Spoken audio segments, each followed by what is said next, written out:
আলোচনা হয়েছে শিক্ষাতে আগামী অর্থ বছরে এই যে শিক্ষার ব্যয় বরাদ্দের কথা বলে ব্যয় বরাদ্দ বৃদ্ধি করা হবে।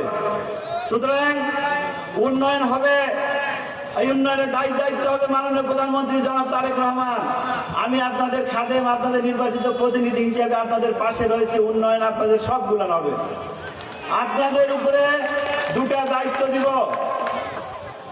আমাদের শিক্ষক সমাজ বিনির্মাণের হলো তারা কারিগর, ধারক এবং বাহক। আপনারা পারেন একটা সুন্দর জাতি উপহার দিতে, সেই কাজটা আপনাদের করতে হবে।